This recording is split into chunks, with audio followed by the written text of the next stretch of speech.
Tavalise põgenemistoa ettevalmistamine nõuab üsna palju aega ja mitte ka ainult aega, vaid ka väga palju paberit, kulub väga palju paberit, siis alternatiiviks on digitaalne põgenemistuba. Et mina leidsin sellise digitaalse põgenemistoa materjali, kuna meil 6. klassis on praegu selline surma ja lähedaste kaotuste teema, siis see põgenemistuba, mille mina leidsin, on Mehhiko kultuuri kohta Day of the Dead. Digitaalne põgenemistuba on üsna sarnane tavalise põgenemistoaga. Õpilastel tuleb lahendada rida ülesandeid, mõistatusi ja iga mõistatuse lahendamisel antakse neile siis kood.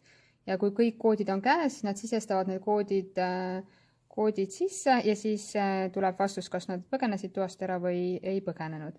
Et siin on näiteks esimene ülesanne, tuleb tekst läbi lugeda, õpilased loevad teksti läbi ja siis tuleb neil siia vastuste lehele, kus on kasutatud, on Google Formsi on kasutatud, tuleb siis siia oma vastus kirjutada.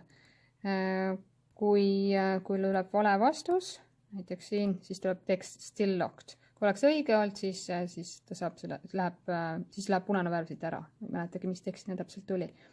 Et siin on siis erinevad tekstid, näiteks see on üsna huvitav, et siin õpilastel tuleb pusle kokku panna, pusletükid tuleb kokku panna, siin on üks pilt ja siis seal peal on 4 numbrit, et nad siis peavad need numbrid ka õigesse järjekorda panema. Et siis on siin erinevad tekstid veel, näiteks värvikood tuleb leida. Et see on üsna lihtne, ma saan aru, et enamasti on siin kasutatud Google Sitesi ja Google Formsi.